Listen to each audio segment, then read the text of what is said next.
Dr. Mnguni, dokotela wethu. Amen baba. Awu siyaphila sisi kakhulu, sisagcinekile, siyabingelela kakhulu kuwe, siyabingelela futhi nabathandi bohlelo lwethu kuphi nakuphi la abasibukela khona. Siyabingelela ngokukhulu nje ukuyithoba and siyabonga ukuthi bagcinekile. Siyazi ukuthi njengoba besibuka nje ngoba bagciniwe. Siyabonga kakhulu lokho nje kukhulu kuNkulunkulu ukuthi badele konke bahlanganyele nathi futhi sizimisele ngaso sonke isikhathi ukuthi uma sizobanikeza izinto sibanike izinto ezizobakha nezobasiza. Siyabonga kakhulu. Namhlanje sikhuluma ngenhlanhla emhlophe engenabala, sizokhuluma ngayo, ilona daba inhlanhla njengoba injalo. Hayi kwaze kwamnandi. Ngicela nje ukubongela laba abanenhlanhla emhlophe abawina amathikithi. uDr. Mnguni was giving away amathikithi exhasa ishow yami le bikhona ngeweekend. Wathengela abalibukeli abawu-10. So congratulations kulabo. Kuyacaca ukuthi hayi ikhona ngempela inhlanhla. Mina ngikwazi ukuwina amathikithi kuDr. Mnguni wonke pho. Phela ngeke ukuthi uwine ukuthi kudokotela ngeke. Kushuthi nje bekuyinhlanhla yakho nje. Siyababongela, ngiyathemba ukuthi bonke ni-enjoyile ishow. Ngiyabonga kakhulu udokotela ngoxhaso osiphe lona. Thank you so much. Yebo. Yebo. Inhlanhla thina sabantu abamnyama sazi ukuthi abantu mebethandana hayi badlisene, alukho uthando lwangempela. Kushuthi khona odlisa omunye. Sazi ukuthi umama ingane zakhe mengabe zimhlonipha zimondla hayi khona into ayifaka yona. Azikho ingane ezimnyama ekufanele zibe responsible zonke ekhaya kuze kuthiwa ayahumbiwa ndawonye ngabe umasibani banumbapho wakhe zamhlonipha zonke ezakhe. Sazi ukuthi thina umuntu mengabe ethi uyofesa ufuna umsebenzi khona iboss aselale nayo. Hawu waphinda athole nepromotion. Hayi it's either khona iboss aselale nayo noma unomuthi OTT. Sazi thina ukuthi umuzi mengabe kuhlala isikhathi eside kungashonwa khona hayi kushuthi bona ababulala abantu. Kwaphela u15 years khona kungashone umuntu. Kushuthi bona laba ababulala abantu. So kangokuthi abanye abantu sebeze besabe ngisho ukujabulela izinto abazenzayo. Usabe ngisho ukudla ice cream edrobheni. Mengabe ukuthi kusanda ukushonwa kini ngizothi uyena owathwala ngomalume sabona. Nange sekwazi ukuthenga ice cream edrobheni pho. Shuthi uyena owathwala ngomalume, uyena othatha idlozi. Uxabana imndeni kuthiwe hayi lo ezimhambela kahle izinto kushuthi waphambanisa idlozi. Cela usichazele ukuthi inhlanhla ngabe ngempela yonke yenzeka ngokonakala noma ikhona lenhlanhla ekuthiwa nje hayi inhlanhla yakhe nje. Yebo. Siyabonga.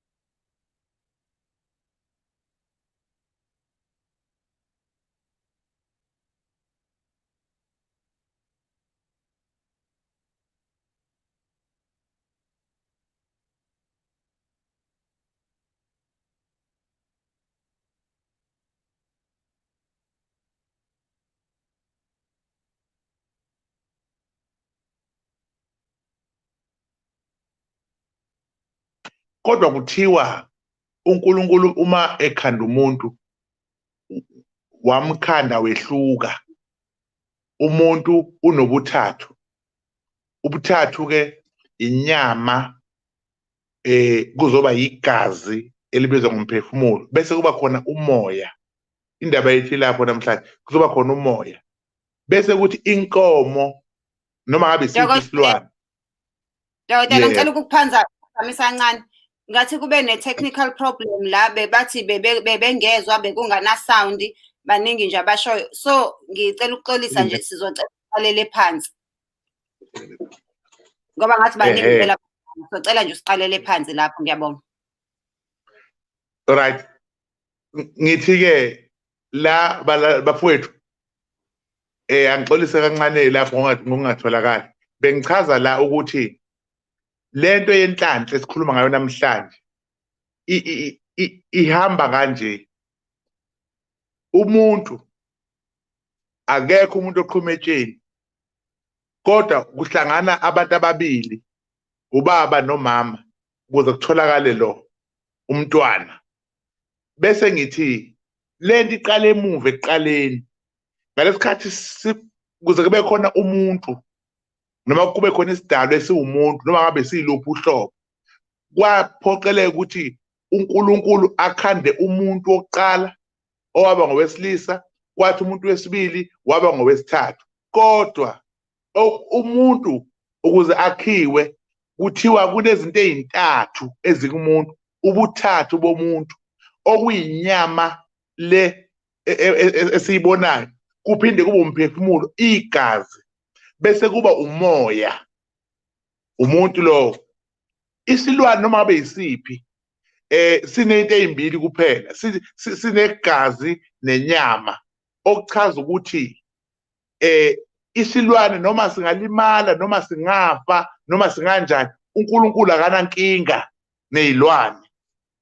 Kodwa uyathinteka uNkulunkulu uma kufe umuntu, ngoba umuntu unomoya kaNkulunkulu. Iyona-ke le nhlanhla-ke engizokhuluma ngayo, ukuthi ngalesikhathi uNkulunkulu edala umuntu ephefumulela umoya wakhe, usuke efaka isibusiso, usuke efaka inhlanhla, ngoba uzethi nizawubusa phezu kwayo yonke into esemhlabeni.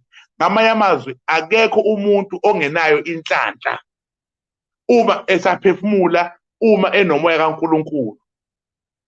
Kuzoba yilaba abantu abazalwa bembethe ngokuhlukahlukana kwabo, kuthiwa eyabo inhlanhla ihlukile ngoba bambethe. Kuzoba umuntu ozala efumbethe, lowo muntu lowo mezalwa noma ngabe imuphi, ikhona lento ayibambile okuyinhlanhla lena uNkulunkulu ayifake kumuntu. Inhlanhla esikhuluma ngayo akusiyona eyedlozi, ukuthi idlozi likunika inhlanhla, cha, eyakho inhlanhla le, eyakho nje, ayihlangani nedlozi, ayihlangani nani, eyakho inhlanhla uyiphiwe. Konakala lana-ke, ngalesikhathi usukhula wena, uqala manje ukuba mdala, ubunenhlanhla yakho yokuzalwa, kutholakale manje ukuthi uzalwe ekhaya. Leli khaya linabantu abalwayo bebodwa bomndeni, thola ukuthi bayalwa emndenini, bayafungelana, wena iy'ngane zakho ngeke ilungelwe yilutho, wena iy'ngane zakho ngeke ziphumelele, ngeke ziye phambili. Bese leya nhlanhla oyinikeziwe bese iyaqala manje iyakhubazeka, ayisahambi ngale ndlela wena odalelwe yona ukuthi wena uzawuphila kanje. Omunye athi uyaphila, kuthola ukuthi abantu abadala bakubo nabasekhaya koma wakhe bayabanga ukuthi lo akahlawuliwe, lona akalokhu uzile, akanayo isiko, akenzelwe isiko, akanjani njani, yonke lento ihlale kubo. Bese kuthi lobu bunhlanhla obuphiwe bese buyangcola, sebungcoliswa yilezi zinto esezikhona la. Ugcine manje into zakho uthi uyazenza zivume, ziphinde zingavumi. Uhambe esikoleni ufunde ngokwenhlanhla onayo, ufunde, uqede ukufunda ungene emabangeni aphezulu, ufundele umsebenzi ngokwenhlanhla onayo. Kodwa ngenxa yamathunzi onawo, uthi uyangena usuyasebenza, umsebenzi ume, mhlawumbe kwakuyi-contract iphele, omunye athi uthi uyawuthola umshado, ashadelwe, kube mnandi, ukuthi kuphakathi ubhidlike umshado. Omunye kube ukuthi unebhizinisi aliqalile, lisukume limvume, kuthi kuphakathi libhidlike, okuchaza manje ukuthi lo muntu unenhlanhla. Lezi zinto engikhuluma ngazo ukuthi abantu bangena kuzo bese ziyaphazamiseka, asakawufaka umuthi lapho ukuthi waye enyangeni, wayelanda umuthi, wamchuma, akavuselelanga, chabo. Ngikhuluma ngomuntu mina, izinto ezenzekile, waze wanamandla okuthenga imoto, engakaze enyangeni ngamandla akhe ethi yenza kwenzeka ethi yenza kwenzeka ethi yenza kwenzeka bese lento yenza ukuthi lo muntu sithi unenhlanhla yokuzalwa omunye umuntu unayo inhlanhla kodwa uthola ukuthi uthanda kakhulu iphuzo lezi zokujabula agcine esephuma esiphiweni anaso ukuthi uzophila kanje ngendlela ukuthi uzuba umnandi wagcina leli simjova wagcina seyenza kakhulu wagcina senaka omunye aze alale angaye emsebenzini kumele ngabe emsebenzini alale useliwe noma hayi ubejabule kakhulu kwaze konakala ukuthi engabe saye emsebenzini lento bese kuthiwa emsebenzini zama ukuthi ujabule kodwa siyakudinga emsebenzini uze kuthiwa yena lo muntu wayesebenza enkampanini right wayesebenza kahle kodwa sazi kwabhedaphi so inhlanhla leyo engikhuluma ngayo yokuzalwa komuntu azalwa nayo engenalo ugcobo bese ngiyadlula ke ngizochaza ukuthi ngalesikhathi lesi umuntu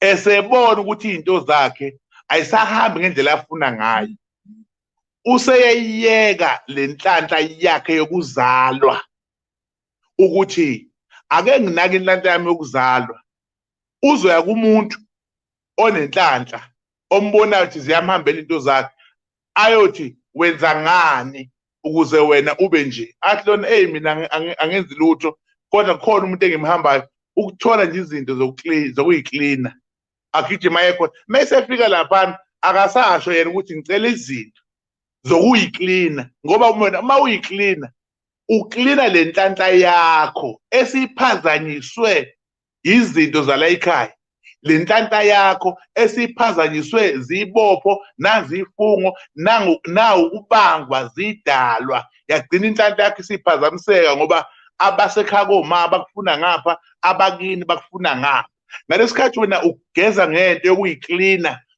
uhlambulula lento ekuwe ukuthi ayiqhubeke ihambe ngendlela ngoba omunye inhlanhla yakhe iyadinwa ibaleke uvakashela umuntu wesifazane oseyinsukwini zakhe bagcine bembatha ndawonye lento bese inhlanhla iyangcola omunye wesifazane bephuthunyelwe isisu akakahlanzwa akakenzi lutho seniyadibana omunye wayeshonelwa umkhwenyana seniyadibana inhlanhla yakho imbathwa yini amathunzi ngalesikhathi uthola izinto uthi uyayiklina usuke wena uwahla lamathunzi aphazamise lenhlanhla nalento ekuwe okuyinhlanhla emhlophe okungukuthi omunye umuntu uyaba nezinto zemlungele umtshela ngokuthi kumele enyangeni athideke ukuthi niyokwenzana enyangeni ngoba manje ufundile kwamchuma wathola umendo wawuthola noma owesilisa wafuna umfazi wathola umfazi oright baqhubeka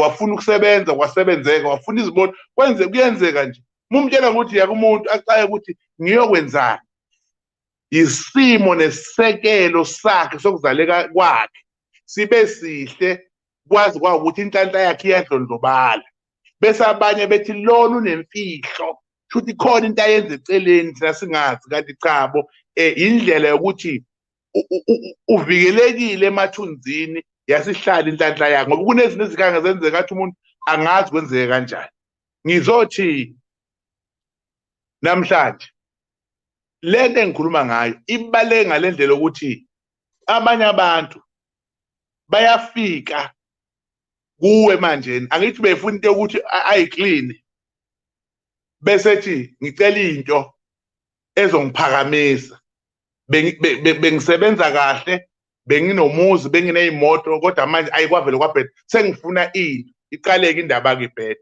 lo ngalesikhathi esenginikeza into akasenze ukukunika manje inhlanhla yakho emhlophe usezokunikeza into wena osuzokhuleka kuyo ukuze wena ube nani nenhlanhla futhi inhlanhla yakhona akekho umuntu okethi ngicela inhlanhla kodwa wonke umuntu uthi ngifuna imali umuntu ufuna into ezomnikeza imali ukuthi imali iqhamuka kanjani akangene lapho right ngake ngafunda enye indaba eyayibhalwe uMahatma Gandhi la kunesibhedlela esibizwa ngayo lapha ngakithi ekuthiwa iseGandhi.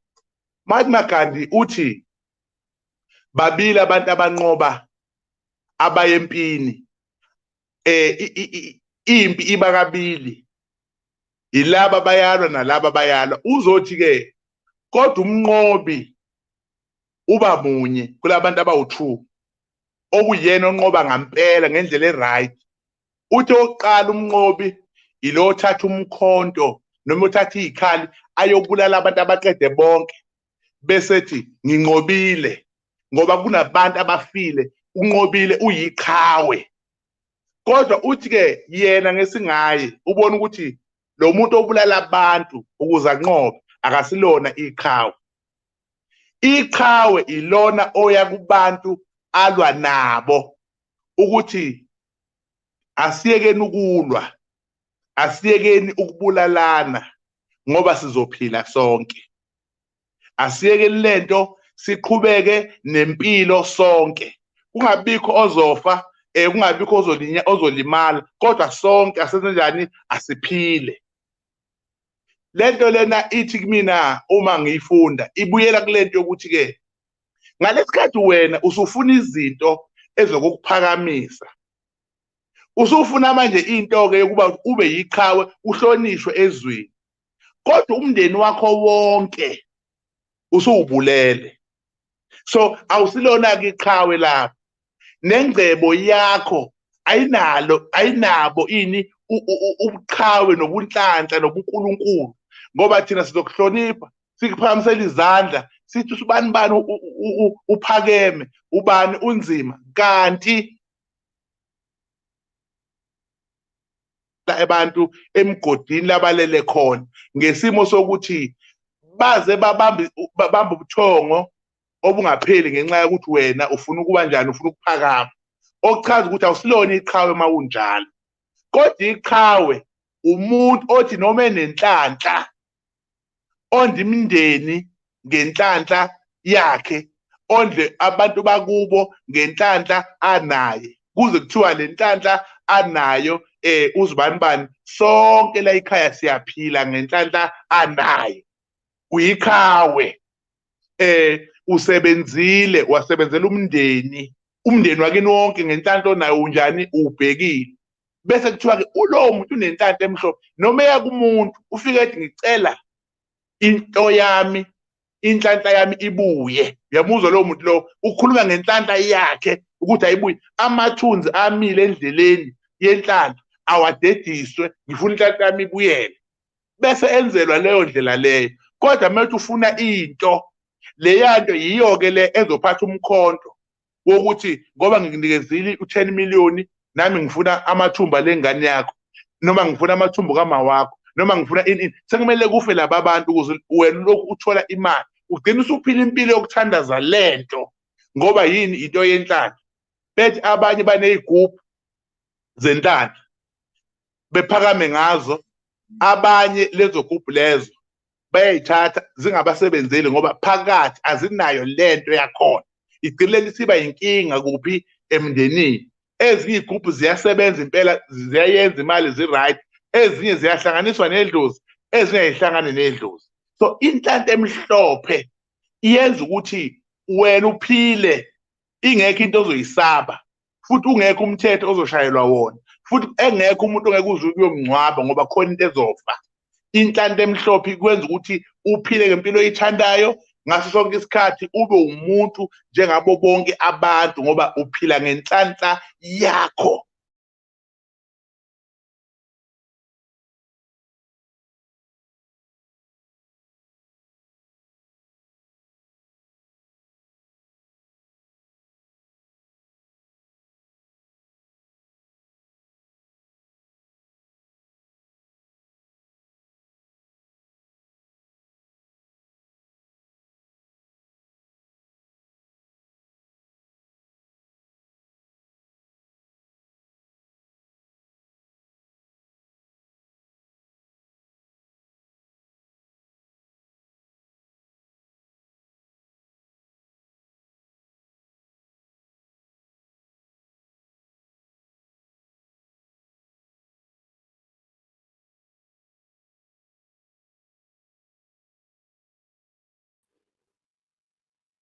We are still trying ukuthi siconnecte nodokotela wethu.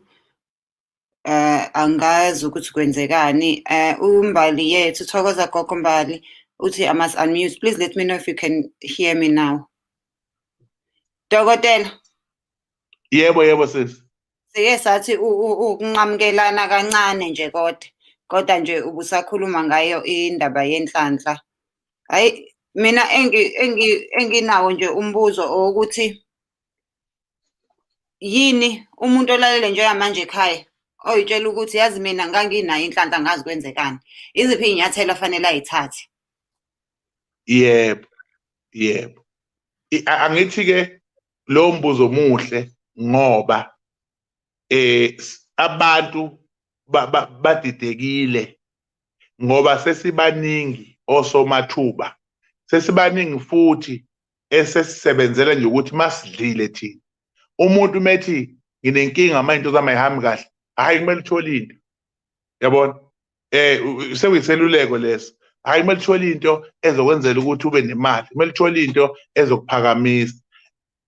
So wonke umuntu wazi ukuthi ngimele athole into. Akekho umuntu othi ngicela inhlanhla yami. Mawuthi ke senza njani kumuntu osekhaya olalele odinga into zakhe zimbuyele nodinga inhlanhla yakhe. Ukhona ke lento lo muthi okuthiwa inhlanhla emhlophe. Kukhona umuthi okuthiwa malibuye idlozi lenhlanhla, malibuye idlozi lenhlanhla, okuchaza ukuthi ke uma uwumuntu vele unayo inhlanhla, number 1 thola ukuthi ivimbekephi, iphazamiseke kuphi, bese uyaqala ke lapho ukuthi ulungise lokho. Uyaqala nje ungena enhlanhleni yakho emhlophe, uyayithinta ukuthi ayibuyi inhlanhla yakhe emhlophe, bese kuyakhanya ngoba kumanje abanye bayizangoma kumanje abanye kumanje nje bayathwasa, kwavaleka inhlanhla. Uthe methi uyohlola kwathiwa inhlanhla yakho uzivuleke, kumele uthwase. Athwase ngampela umuntu iqhuma inhlanhla yakhe ihambe phezulu. Omunye athwasa kutholakala ukuthi chabo bengesikhona ukuthwasa, akhona amadlozi akhe asesinyameni nawo eza kuye nesinyama, bese le nhlanhla iyaphazamiseka. Sekufanele enze njani ke manje? Kuwashwe labo bantu okuyibona abanesinyama phezu kwempilo yakhe ukuze inhlanhla yakhe akwazi ukuyibona. Ngoba uma inhlanhla unayo kodwa kunabantu abangasekho abangenayo inhlanhla bodwa. Uyabona nje mawuthi uthole uzaliwe ekhaya kanti khona umuntu wala ekhaya owayehlupheka, manje lo muntu naye uyakuthanda phela uyingane yakhe lokho esondela kuwe. Uma ekasondela kubhede yonke into kuthiwa man into zakhe ibhediswa yilokho ngoba wafa ehlupheka, wafa engaganile, wafa mhlawumbe engasebenzi, wafa engenamuzi. So nawe noma uthi uyawakho umuzi umeke wasondela kumele kuchitheke. Okufana nokuthi uma ingane izalwa umzali ongashadile bese ngithola umshado, uma nabuye lo mama ezothi ngeke ushade ngikhona, angeke ushade mina ngashadanga, yikho uzwa kuthiwa hayi siyoshadisa ubaba, hayi siyoshadisa umama, ngoba kusuke kwakhiwa lento ukuthi umshado wakho wena ngane awuqhubeke ungaphazanyiswa ilaba abangashadanga, ongcono abashadiswe ukuze nawe uhlale kahle emzini wakho. So lento iyabuya izothi uma kidlozi ke lenhlupheko lizofika nalo kuwe, lifike liyifake inhlupheko kuwe ngoba uyingane yakhe, ugcine usubona usuhlupheka kanti kunedlozi lize kwenenhlupheko liphazamise le nhlanhla yakho owazalwa nayo. Ma usuluwasha ususeceleni kwakho usuluwasha, iyaqhubeka inhlanhla yakho, uqale manje into zakho zilunge, ziqale manje zibuyele kuphi? Esimeni. Hayi cha, kuyazwakala, kuyacaca. Okungijabulisa kakhulu nje ukuthi nabantu sebezoze bakhululeke ukuthi hhayi ukuthi njalo izinto mezikuhambela kahle ingoba kukhona owenza ngakho. Nabantu abebesola ukuthi hhayi ngeke umngani asethola i-boyfriend emthanda kangaka, hhayi wenza ngani uyasifihlela, hayi bo umngani wamane wathola i-promotion wenza ngani uselale nobani. So leyo nto iyavalwa. It's not everyone izinto ezimhambela kahle osebenzisa imithi, nemithi esetshenziswayo akuyona yonke eyobubi. Eminye imithi yenhlanhla. Uhluke ngani umuntu ofika kuwena athi ngifuna ukuntshontsha inhlanhla yathenjiwe nomuntu ofike athi ngifuna ukubuyisa inhlanhla yami? lo ofuna ukutshontsha inhlanhla yomunye ilo muntu okuthiwa uyathwala, ngoba lento yokuthwala kufuneka sazi ukuthi kahle kahle uma kuthiwa umuntu uthwele kusuke kuchaza ukuthi lowo muntu lowo uthwele ubulele ukuze asukume, ikhona kuthwala lokho. Unesilwane esithile esimphilisayo nesimenzela izinto, ukuthwala lokho.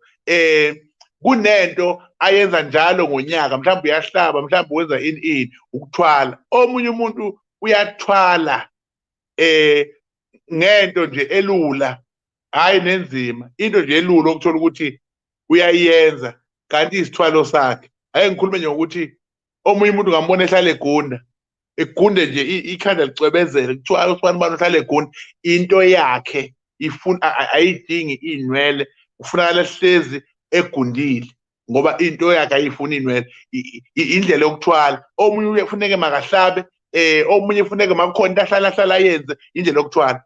So umuntu ofuna ukulungisa inhlanhla yakhe-ke, nothi ngifuna inhlanhla kazibani bani, akekho lesikhathi ethwebula inhlanhla yakho wena.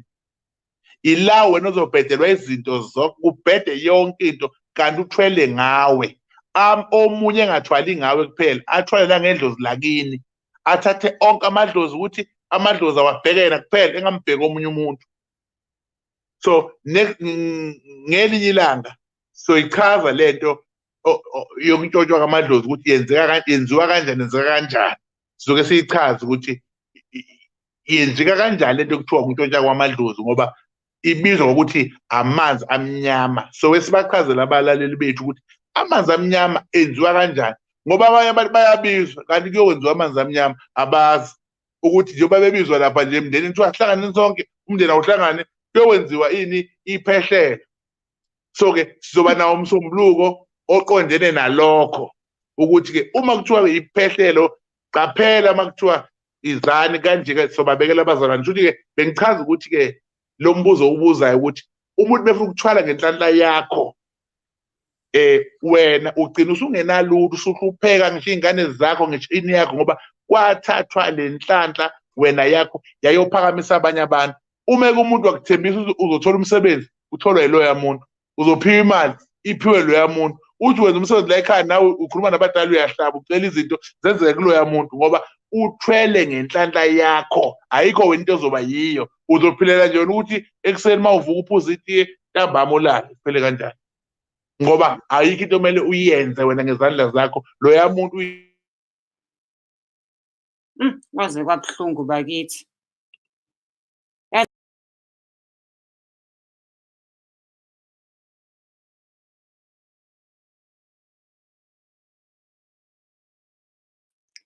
Yaze yanzima indaba yokuthi kanti abantu babuye bagange kanjalo.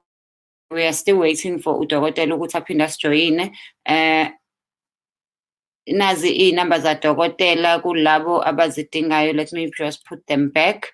Sisamlindile nje sibe sifaka iy'namba.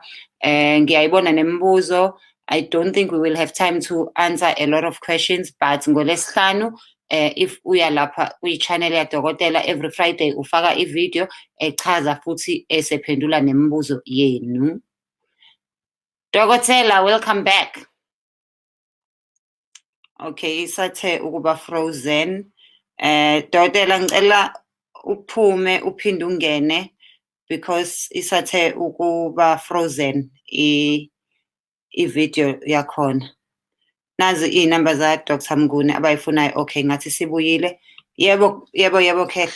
Ilokhuzana khona ababuzayo lana ukuthi udokotela utholakala kuphi. Ngicela ubaphendule ngingaze ngikhohlwe ukuphendula lowo mbuzo, ukubuza lowo mbuzo ukuthi utholakala kuphi. Yebo, mina ngiseThekwini eNanda, la ngitholakala khona nje isekhaya lapho. La futhi okukhona khona isigodlo, nalapho khona isonto, iseThekwini eNanda. Ilapho engikhona, ngaziwa ngisho nawe uhlanya le ndawo, mubuza nje kaMnguni bazokutshela ukuthi hayi lapha. Kunjalo nje ngitholakala lapho ngaso sonke isikhathi. Yebo, angenalo. Yebo. Usawuyena umuntu wasedolobheni. angiyena umuntu wasedolobheni ngisebenze sike siyenzele nje topic kube usuku lwayo yodwa because abantu bakithi bayafa ukuhlupheka behambe beya kubantu uthi uyafika kuthiwa move uthi uyafika kuthiwa hayi lelo flat saqoshwa lowo muntu kunjalo manje-ke mina-ke ngisaphethe isidala ngisasebenzela nje ekhaya selesigodlo ekhaya lokhu kwathi inhlo ngisebenzela khona hhayi edrobheni uma kwathi umuntu uwumnguni osedrobheni ubobona ukuthi akusimi mina ngisekhaya nje eNanda la ngisebenzela khona ngimi lapho nje yes hayi ngiyabonga kakhulu ikuphi futhi la abantu abakwazi ukuthola khona bakulalele khona njengamanje nje ngiyazi ukuthi une-show kwenye indawo ngicela ubachazele ukuze mebesafuna ukuqhubeka futhi balalele kwi-radio station bakulalele cha indawo yami nje yiyo le kasisi bakwethu umsombuluko nje ongaconsi phansi nomsombuluko ongalenzi iphutha ngisuke ngila kusisi bese kuthi ngolesihlanu ngilaphana-ke kwami ku-YouTube bese kuthi-ke ngo-Monday mangisuka la kusisi ngisuke ngizoba Sokhosini FM ohlelweni Sithakela Isizwe noSigcemeza ngingena ngo-10:20 ngisuke ngilapho bese kuba-ke inhlelo-ke lezi nje engiyibambile zikaThenjiwe TV nakumina ngolesihlanu bese kuba yiSokhosini FM ntambama ngomgqibelo ebusuku izona ndawo lezi engitholana zona ngomsombuluko ntambama ngomgqibelo ngiyangena ekuseni kodwa okwamanje ngisangena nje ntambama after ishow kaSithenjiwe TV ilezo ndawo engitholakala kuzona shuthi nje ngabe siqeda ishow ngo-9:20 nizokwazi ukumlalela lapha Okhosini udokotela esiphathele another educational topic sesizoyivala nje nangu upheko lengane ebuza ukuthi Dr. Inhlanhla yami noMsa zihlanganaphi yini umahluko phakathi mekuthiwa unoMusa uMusa kaNkulunkulu noma inhlanhla kuhlangana kanjani inhlanhla noMusa hayi inhlanhla noMusa akuhlangani inhlanhla noMusa akuhlangani igama elithi uMusa leli gama futhi elithi ukuhawukelwa uma umuntu kuthiwa wenzelwe umusa shuthi lowo muntu lowo usuke kungene umuntu othile wafikelwa umusa ukuthi awu engathi ngingamupha into ethile umusa lowo uma uzothola umusa ilento yokuthi uthi uyahamba ekuseni ucoshe ngento shuthi-ke ube wenzelwe umusa wathola leyo nto le yenhlanhla masithi inhlanhla sikhuluma ngento yakhe umuntu inhlanhla nesiphiwo kuyahambisana ukuthi lo muntu lo unenhlanhla ayosibani bani unenhlanhla nje into zakhe meke wazenza ziyalunga into zakhe meke wazenza ziyamchuma into zakhe meke wazenza ziyamvuma unenhlanhla kodwa umuntu onomusa yinto esuke izofika iyedlule ngeke ukuthi namhlanje ngoba ucoshe nemali ucathi nakusazoyicosha lapho uyicoshe khona bekuwumusa kunjalo-ke nangokukholwa uma kuthiwa uJesu wasenzela umusa wazosifela weza kanye wazosifela kwadlula okulandela lapho sekuyithini esinjani esiya kuye yena sewenza kithi wedlula umusa kunjalo hayi wayichaza kahle siyezwa kumnandi-ke manje sesiyawazi umahluko umcebisi Makhaya uthi kuhlukene yini ukuthwala nokuthakatha ngibone engathi kucishe kufana kuhlukene yini ukuthwala nokuthakatha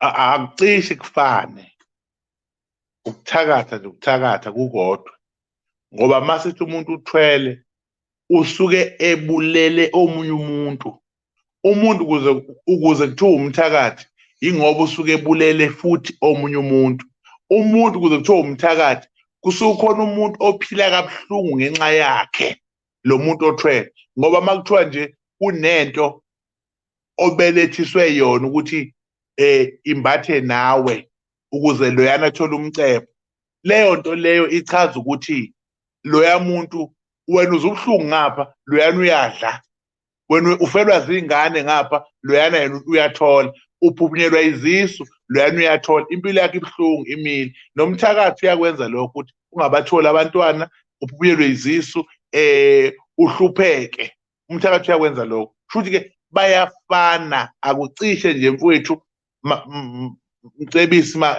mcebiseni makhaye akucishe umuntu mekwaqala nje wathi uyathwala sewumthakathi akekho umthakathi odlula umuntu obulele omunye umuntu ukuze aphile kahle waqala waphila kahle nje ngokuthi kufe omunye umuntu umthakathi. Yeah, so ake kwenika indaba zokuthakatha nokuthi abantu babe careful. Ngicela nje kulokhu usitshiye nesixwayiso mayelana nokuthanda izinto eziza kalula nokuthanda iy'nhlanhla eziza kalula. Ngicela nje usichazele ngendaba yakho ukuthi ilokhuzana. Ubungozi bokuthanda ukwenza izinto ngemithi. But there's a comment here from uBusimhlongo uthi mina yazi as a student I didn't have a lot of money kodwa ngangihlale ngiyicosha eningi futhi ngaye ngacosha ngisho 2000 rand kodwa manje lutho ngabe inhlanhla yini leyo. Shuthi unedlozela lifuna ukuthi ufunde ngempela wena.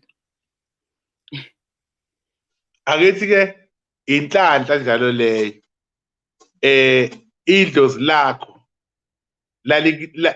lalikwenzela umusa wokuthi uthole imali yokuthi uqhubeke nemfundo okuchaza ukuthi ke inhlanhla yakho wena ibilele ekuthenini ufunde kodwa le mali ingekho so bebezama abalele la uhamba nabo ukuthi bekuphe lesi sinko thatha lapho zami kwagcine kwami okungenza ukuthi kwavalwa abathile noma kwavalwa othile ukuze kungaphumeleli kugcine sekumile nanokuthi ke uma ngizongena esixwayisweni angazi noma sekuphelela kekho omunye onombuzo siubheke hayi sesiyagoqa manje please guys nihambe niyo subscribe lapha kwi channel ya Dr Mnguni khona la ku YouTube nama video amnandi akhayo afundisayo plus every Friday usifakela i-video entsha. It is free to subscribe.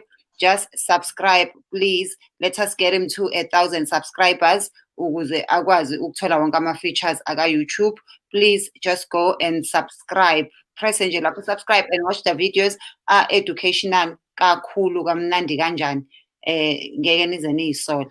So and subscribe to my YouTube channels as well. Thenjiwe Comedy for e-comedy and Thenjiwe TV for everything else. Dokotela sicela isixwayiso nje ozosishiya naso khona abantu bezoyeka ukuphapha. Awu asibonge nje ithuba lokuthi ke sihlangane futhi sizoxoxa ngalolu daba bengithanda ukuthi ngikhulume ngendaba ethinta ukuthi abantu abakwazi ukuzethemba. Enye into engicela ukuyichaza ngingakaqedi ukuthi isibulele lento yokungafuni ukusebenzisa ithukuthuku okuyimvelo ukuthi umuntu nomuntu uyiyodla ngokwethukuthuku zakhe. Ingakho kukhona isikole kukhona ama-university kukhona ama-college kukhona iy'ndawo ey'ningi zokwenza ukuthi umuntu kube khona into ayifundelayo.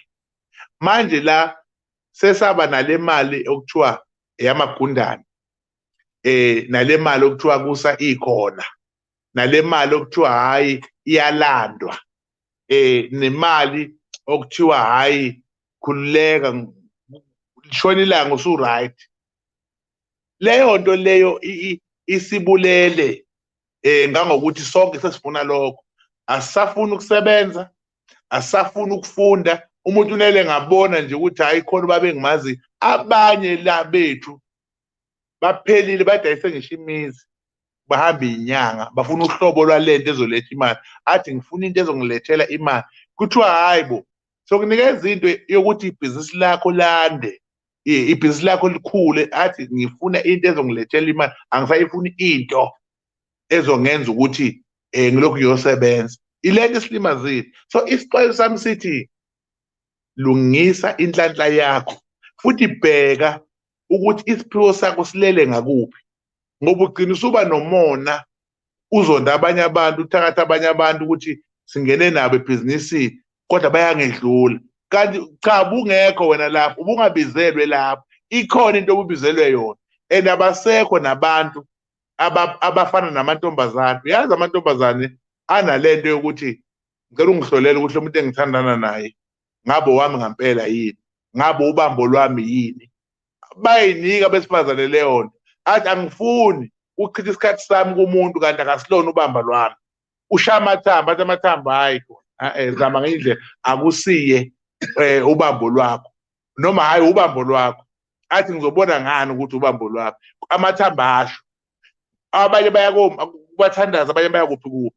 Kodwa abasekho abantu ababheka inhlanhla yabo ukuthi ivinjwe yini, nokuthi kahle kahle mina ngiphiweni yini into ekufanele ngiyiphilise ngayo.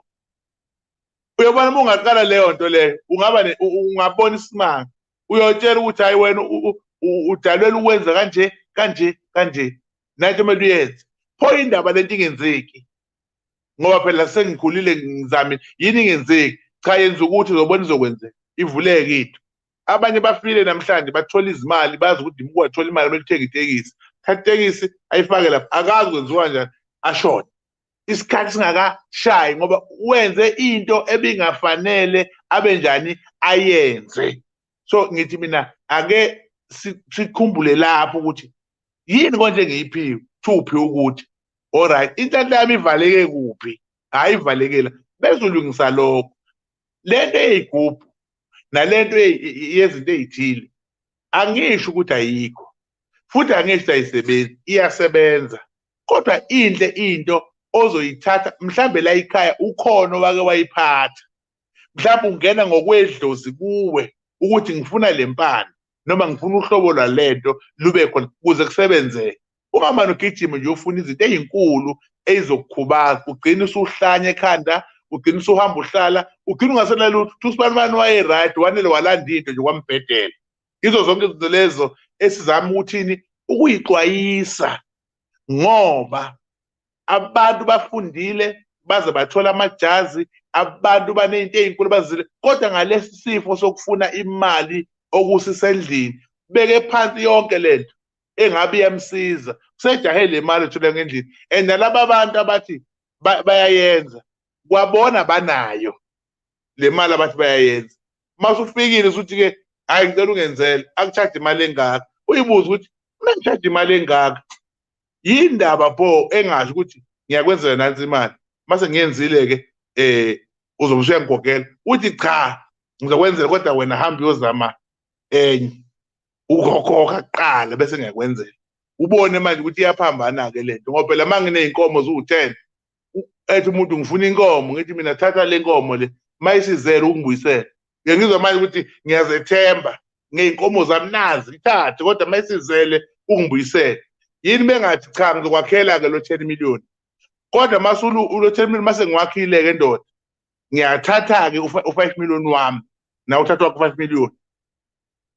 Ingabe sithi-ke kungcono-ke abasenzele sonke, kodwa kunzima ngoba unele ungafaka anyamalala umuntu engabe sabakhona mangenjalo athi nansi kodwa kuzilunge lethi umkakho la simnqumelana noma lethi ingane yakho siyinqumela uthi ngamane ngihlupheka, abonga umuntu ngoba phela usuhlulekile, idili sikwehlule, usuyisholo wena ukuthi ungamane uhlupheka awusele ndaba nale mali, ngeke umuntu usamlandela. So sizoxwayisa ngalokho ukuthi abantu abavuke. Number 2, uhlelo lukaSithenjiwe TV aluzile kubantu abathile, futhi aluzile ukuzogxeka abantu abathile, aluzile futhi ukuzofeyilisa abantu abathile ebugebengeni babo noma emizameni yabo.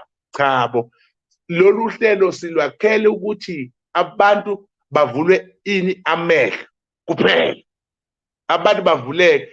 Umuntu njengoba sikhuluma ngalezi zinto kuyothi ngelinye ilanga uhlangane nale nkinga, umqondo ubuye ukuthi hayi bokwakhulunywa nalento, bese uyaqala uyaqaphela ubone ukuthi hayi kudlalwa ngamla, hayi la ngoba ubenjani wayithola inhlanhla, walalela, wafundisa. Masithi abantu abangene abasubscribe abantu, sifana noNoah owayakha umkhumbi ethi kubantu hayi bo wozani sakheni umkhumbi ngoba kuza imvula enkulu, bethi abantu awusiyeke wena hayi bo wozani uma umkhumbi imbuli sifikile sebeyafuna manje ukungena kusangeneki manje isikhathi asisekho siyokhuluma ngezinto ezinjengalezi omunye athi hayi babheda bese iyafika lento ufuna ukubuyela emuva uthi uzositholaphi asisekho lapho sibhizi ngezinye izinto awusakwazi ukusithola usufuna lolu lwazi alusalutholi manje seziyakushaya into ila kuwe ila funakala wena mhlawumbe wena omdala ekhaya